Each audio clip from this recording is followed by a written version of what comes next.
Right, so it's time. It's time to talk about the negatives, the cons, the bad, the rough, the tough, the challenging, the hard stuff.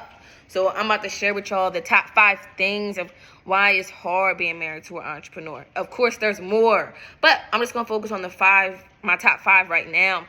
So starting it out with number 1 is with that creativity aspect that was in my pro video, is they are on go 24/7. Their brains are on go all day. So if it's 2 a.m. in the morning, they get a brilliant idea. They're waking me up to tell me about it. If it's it just doesn't stop. They're always their creative minds. When you're a visionary itself, or if you're married to a visionary, they are dreamers, like I said. And the least thing I want to do is to rain on his parade, or to be negative, or to shut down his idea. And they get that all the time, because when you're visioning different things, you're thinking outside the box.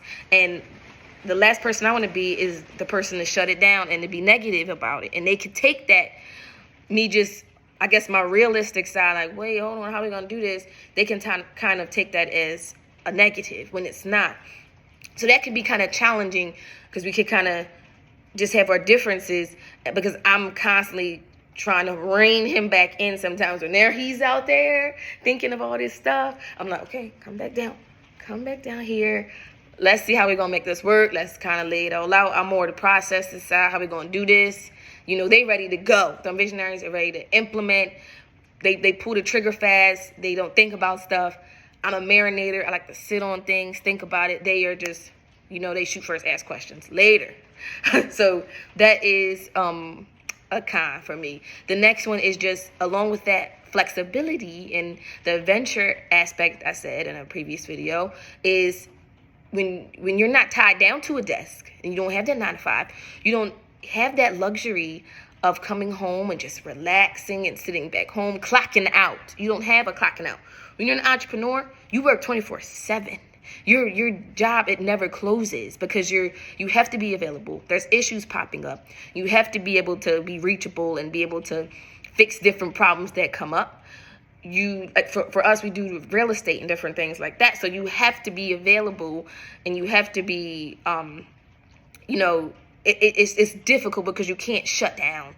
But we work on that in our marriage, like to try to separate the business from marriage and family life. But it can be hard. It can be hard. But again, we lean on God for everything, because without him, we can't do none of the things that just come in our way. So that's a con. We don't have that that freedom aspect, I guess, and we can't just come home and clock out. He works all the time. So that's a con. The next one I would say is just the unpredictability. It's when you're an entrepreneur, you can start something up, it can be good and dandy, and it can crash and burn next week.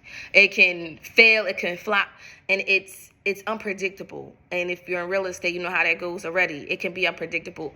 That's hard, especially for me. I come from working in, at a corporate or background and things like that. I know I'm getting a check every Friday or every 2 weeks. When you're an entrepreneur, you never know how things are going to turn out. You can have a good week, you have a bad week.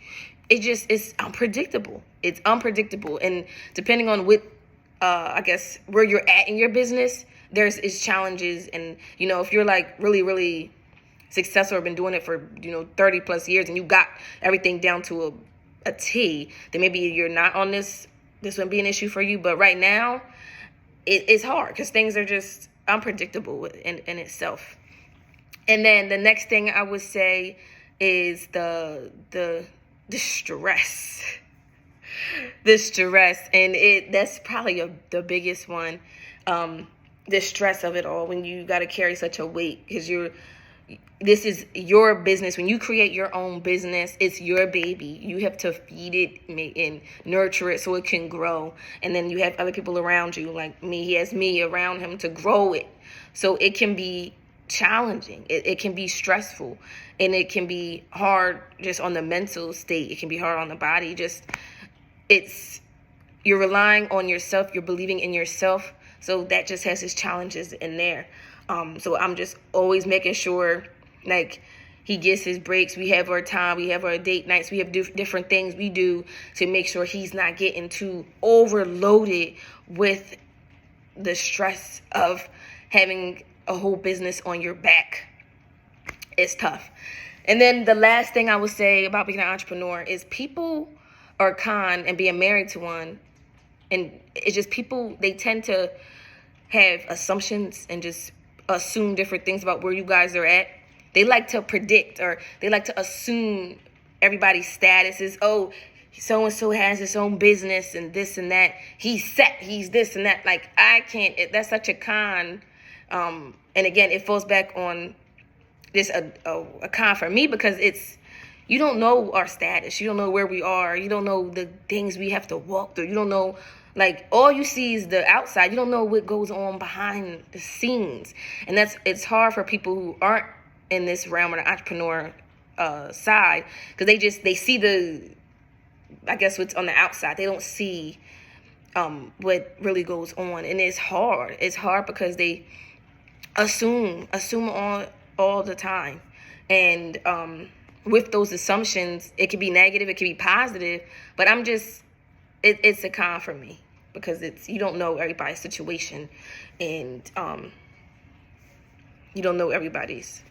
So yeah, that's my top 5 things. Is just why, or challenges, I guess I could say, of how it's hard being married to an entrepreneur, with an entrepreneur.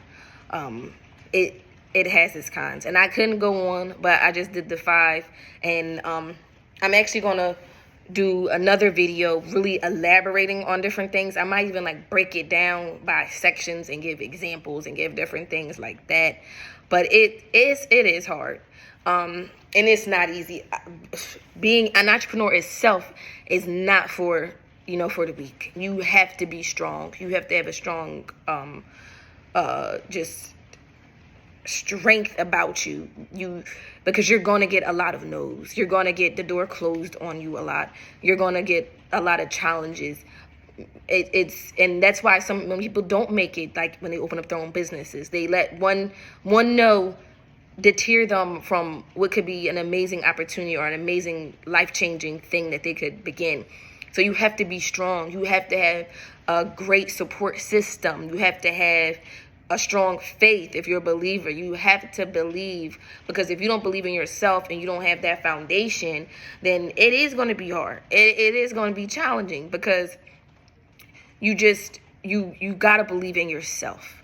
And when you want to open up, say, your own restaurant or your own different things, you want a hair salon, whatever the case may be, it is going to bring its own different challenges. So if you want to venture out into it, don't let somebody's opinion or someone saying no or someone not believing in you stop you. You gotta fight, and you gotta fight for what you want, because on the other side of that no is a yes. And you can get 1,000 no's, but that one yes can be the tipping point of you being the biggest, latest, greatest hair salon, or whatever the case may be. So I hope you guys were able to take something away from this. And this is just my perspective. I don't know what goes, I can't speak 100% for any of you. If you have differences or different struggles that you go through, these are just my cons of being with the entrepreneur, and just from what I've witnessed, the cons, and just what's associated with being an entrepreneur itself. They just come along with it. So if you were able to take something away from it, awesome. If you got something out of this, awesome. If you're with an entrepreneur, amazing, great, because it is really a journey, and it is really amazing. So I hope y'all got something out of it. I'm going to make this into a whole series, I think, and we're going to see where it goes.